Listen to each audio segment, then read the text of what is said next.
ओम शांति। बाप दादा ने कहा, सभी अपने को तख्त नशीन आत्माएं अनुभव करते हो। इस समय भी तख्त नशीन हो कि भविष्य में बनना है?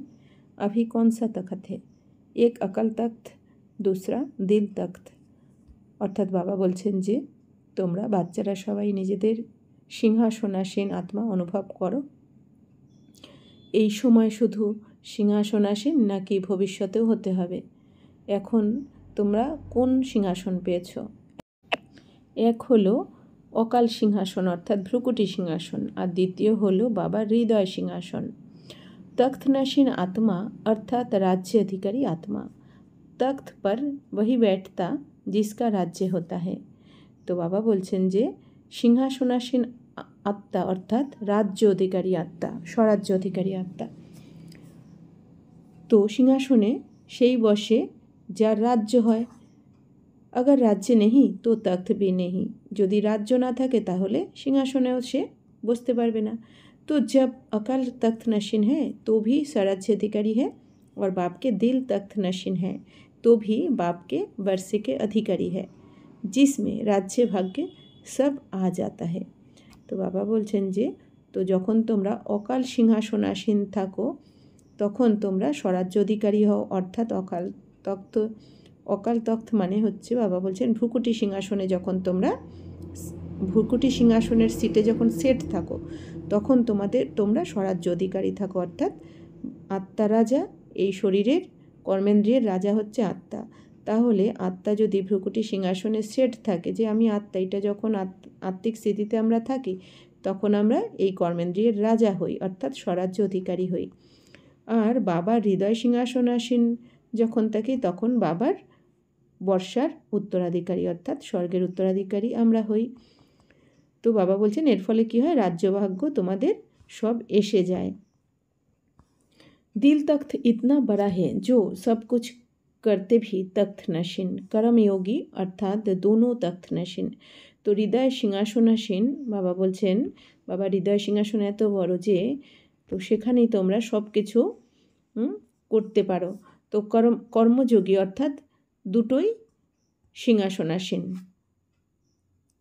तो अकल तख्त पर बैठ कर्म करते हो तो वो कर्म भी कितने श्रेष्ठ होते हैं। तो যখন তোমরা ভ্রুকুটি সিংহাসনে বসে কর্ম করো তাহলে সেই কর্ম তোমাদের কত শ্রেষ্ঠ হয়। क्योंकि सर्व कर्मेंद्रिय लॉ और ऑर्डर पर रहती है। अगर कोई तख्त पर ठीक ना हो तो लॉ और ऑर्डर चल नहीं सकता। तो বাবা বলছেন যে যখন তোমাদের কর্মেন্দ্রিয় ল আর অর্ডারে চলে, কখন? যখন আত্মা ভ্রুকুটি সিংহাসনে সেট থাকে, অর্থাৎ আত্মিক স্থিতিতে যখন আমরা থাকি। আর যদি এই সিংহাসনে ঠিক না থাকে আমাদের, তখন কিন্তু আমরা আমাদের কর্মেন্দ্রিয়কে ল আর অর্ডারে চলাতে পারি না, অর্থাৎ কর্মেন্দ্রিয় আত্মাকে ধোঁকা দিয়ে দেয়। যেমন জাজ যদি নিজের সিটে বসে কোনো রায় দেন তখন সেটা সবাই মানতে বাধ্য হয়, কিন্তু জাজ যদি লৌকিক দুনিয়াতে যদি জাজ নিজের সিট থেকে বাইরে বেরিয়ে কোনো কাউকে রায় দেয় সেই রায় কিন্তু সবাই মানতে বাধ্য হয় না, কিন্তু সিটে বসে রায় দিলে সেটা মানতে সবাই বাধ্য। ঠিক সেরকম আমরা আত্মারাও ভ্রুকুটি সিংহাসনে সেট থেকে অর্থাৎ আত্মিক স্থিতিতে থেকে আমরা প্রত্যেকটা কর্মেন্দ্রিয়কে যদি ল অ্যান্ড অর্ডার অনুযায়ী চালাই তো আমাদের কর্মেন্দ্রিয় কিন্তু আমাদের আত্মার ল অ্যান্ড অর্ডারে চলতে বাধ্য। কিন্তু যদি আত্মিক স্থিতিতে না থাকি, ভুলে যাই, তখন কিন্তু আমাদের কর্মেন্দ্রিয় আমাদের ধোঁকা দিয়ে দেয়, ফেল করিয়ে দেয় পরিস্থিতি আসলে।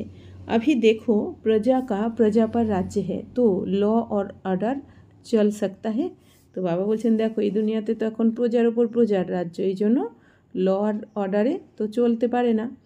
एक लॉ पास करेगा तो दूसरा लॉ ब्रेक करेगा। तो तख्त नशीन आत्मा अर्थात सदा यथार्थ कर्म और यथार्थ कर्म का प्रत्यक्ष फल खाने वाली। তো বাবা বলছেন এই দুনিয়াতে কি হয়, একটা ল পাস করলে দ্বিতীয়টা ব্রেক করে যায়, ফেল হয়ে যায়। আর সিংহাসনাসীন আত্মা অর্থাৎ সব সময় যথার্থ কর্ম করবে, শ্রেষ্ঠ কর্ম করবে। তো শ্রেষ্ঠ কর্ম করলে কি হবে, পজিটিভ কর্ম শ্রেষ্ঠ কর্ম করলে তার ফলও সে শ্রেষ্ঠই পাবে। তো প্রত্যক্ষ ফল क्या मिला है, তাহলে প্রত্যক্ষ ফল কি পাওয়া যাবে, খুশি মিলতি হ্যাঁ, শক্তি মিলতি হ্যাঁ।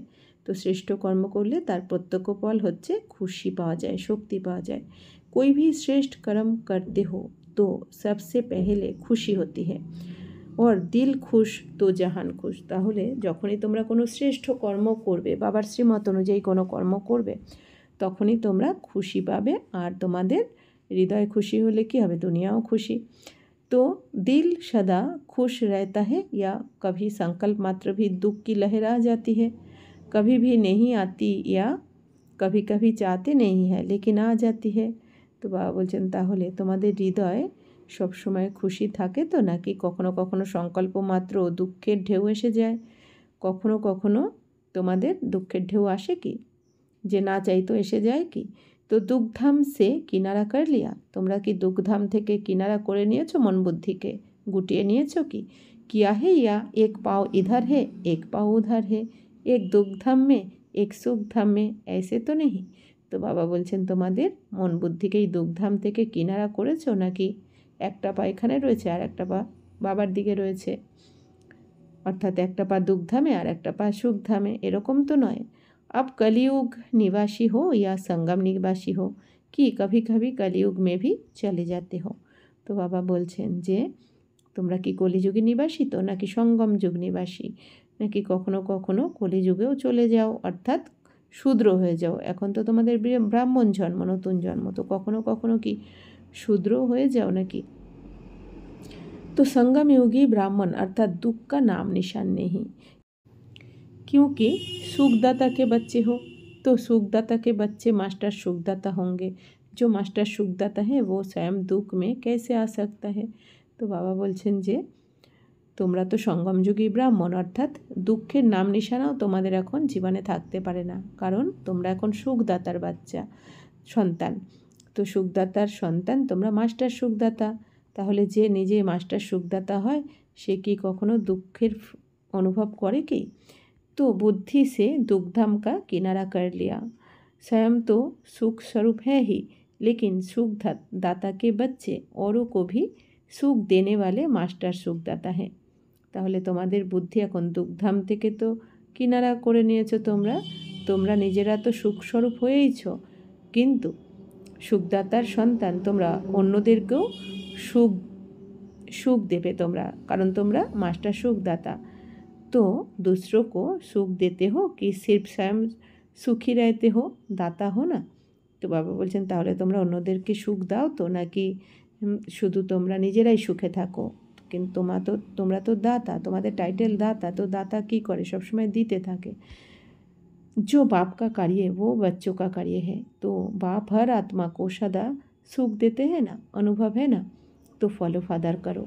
তো বাবা বলছেন কি তোমরা তো দাতার সন্তান, তো মাস্টার দাতা তোমরা। তো বাবা যেমন সবসময় দিতে থাকেন, নেওয়ার ভাবনা রাখে না, তোমরাও এখন নেওয়ার ভাবনা রেখো না। নেওয়ার ভাবনা যে রাখে তাদেরকে কি বলে, লেবতা, আর যে সবসময় দেয় তারা হচ্ছে দেবতা, দেবতা। তো এই জন্য বাবা বলছে কি যে বাবা যেমন দেখো সবসময় দিতেই থাকেন, তো তোমরাও সবাইকে সুখ দাও।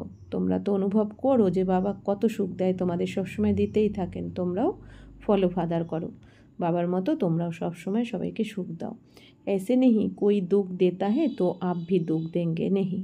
अच्छा कोई दुख दे रहा है तो आप क्या करेंगे, उसे लेंगे या नहीं।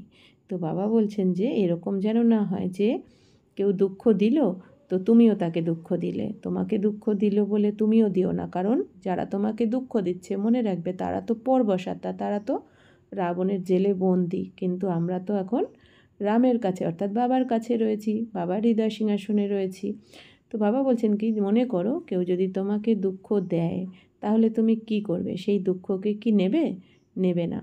আপকা স্লোগান হি হ্যাঁ না, দুঃখ দো না দুঃখ লো, না দুঃখ দো না দুঃখ লো। তো বাবা বলছেন তোমাদের স্লোগান কি, না দুঃখ দেবে না দুঃখ নেবে, অর্থাৎ দুঃখ আমরা দেবও না এখন নেবও না, কারণ দুঃখ যদি আমরা দিই তাহলে তার থেকে দুঃখ নিতে হবে। আর যদি কারো থেকে আমরা দুঃখ নিয়ে নিই, অর্থাৎ কেউ কিছু বললো আর আমরা দুঃখের ফিলিং করলাম, অনুভব করলাম, তাহলে আমাদেরকেও কিন্তু দুঃখ দিতে হবে, আবার কর্মের হিসাব কিতাব তৈরি হয়ে যাবে। এই জন্য বাবা বলছেন দুঃখ দিও না, দুঃখ নিও না, লেনা ভি নেই, নেবেও না দুঃখ। अगर लेंगे तो सुख के साथ दुख की দুঃখ ভি মিক্স হো গয়া না। তো বাবা বলছেন যদি তোমরা দুঃখ নিয়ে নাও তাহলে সুখের সাথে তুমি সুখ দিলে আর কেউ দুঃখ দিল বলে তুমি দুঃখ নিয়ে নিলে, তাহলে সুখের সাথে দুঃখ মিক্স হয়ে গেল। তো বাবা বলছেন সেটা তো নেওয়াই হয়ে গেল। कोई कितना भी कुछ हिलाने की कोशिश करे लेकिन आप सदा अचल रहो, ज़रा भी कोई हिला नहीं सकता। তো বাবা বলছেন কি যে যতই তোমাদের মনের স্থিতিকে হেলানোর চেষ্টা করুক না কেন, কিন্তু তোমরা সবসময় অচল থাকো, অর্থাৎ তোমাদের মনের স্থিতি যেন টলমল না করে, কেউ যেন একটু বিন্দুমাত্র তোমাদের এই স্থিতিকে হেলাতে না পারে। কারণ এখন আমাদের কর্মের হিসাব চুক্ত হচ্ছে, মনে রাখতে হবে। কেউ যদি দুঃখ দেয়ও তাহলে কি ভাববো, ড্রামা অনুসার আমরা দিয়েছি কখনো, তাই সে দিচ্ছে, হিসাব চুক্ত হচ্ছে, এই জন্য নতুন করে আর তাকে দুঃখ দেব না। যদি নতুন করে আবার দুঃখ দিই তার মানে আবার আমি নতুন করে হিসাব বানিয়ে নিলাম, আবার সেটা আমাকে চুক্ত করতে হবে। अच्छा, सभी अंतर्मुखी सदा सुखी हो, पांडव क्या समझते हैं? अंतर्मुखी है या थोड़ा थोड़ा बाहर मुक्ता भी है? তো বাবা বলছেন যে আচ্ছা সবাই কি অন্তর্মুখী, সবসময় সুখী আছো? কারণ বাবা কি বলেন, যারা অন্তর্মুখী থাকে অর্থাৎ নিজেকে দেখে যে আমার মধ্যে কী কী অবগুণ রয়েছে, সেই অবগুণকে নষ্ট করার জন্য সে পরিশ্রম করে, অন্যকে দেখে না, সে সবসময়ই সুখী থাকে। পাণ্ডব তোমরা কি মনে করছো, অন্তর্মুখী তোমরা নাকি একটু একটু बाह्यमुखीও হয়ে যাও তোমরা? कोई बाहर की आकर्षण आकर्षित तो नहीं करती, कभी मनमत कभी परमत आकर्षित तो नहीं करती। তো বাবা বলছেন কখনো বাইরের আকর্ষণ তোমাদেরকে আকর্ষিত তো করে নেয় না, কখনো মন মতে চলছো, কখনো আবার পরমতে চলছো, এরকম তো নয়। অর্থাৎ নিজের মন বলল সেই অনুযায়ী চললাম, বা কেউ কিছু বলল সেই অনুযায়ী চললাম, তার বাবা বলছেন কি তার মানে অন্যরা তোমাকে আকর্ষণ করছে। ইয়া কভি কভি থোড়া মজা চখ লেতে হো, বাবা বলছেন নাকি কখনো কখনো একটুখানি মজাও করে নাও। ফির জব ধোকা খাতে হে তো হোশ মে আ যায়, তারপরে যখন ধোকা খাও, অন্যের মনমত পরমতে বা নিজের মনমতে চলে যখন ধোকা খাও অর্থাৎ দুঃখী হও, তখন আবার হোশ এসে যায় যে না, বাবার কথা শোনাই ঠিক ছিল। নেহি হ্যাঁ হি সদা সুখী रहने वाले सुखदाता के बच्चे मास्टर सुखदाता बाहर मुक्ता से मुक्त हो गए। তো বাবা বলছেন কি তোমরা সবসময় সুখী থাকবে, তোমরা সুখদাতার বাচ্চা, তোমরা মাস্টার সুখদাতা, তোমাদের টাইটেলই হচ্ছে মাস্টার সুখদাতা। তোমরা বাহ্য মুখতা থেকে মুক্ত এখন হয়ে গেছো, তাই না? কারণ তোমরা বাবার হয়ে গেছো, বাবার শ্রীমতের আন্ডারে রয়েছো, লক্ষণগণ্ডির মধ্যে রয়েছো। তোমরা সবসময় নিজেরাও সুখী থাকবে, অন্যদেরকেও সুখ দেবে। আচ্ছা, ওম শান্তি।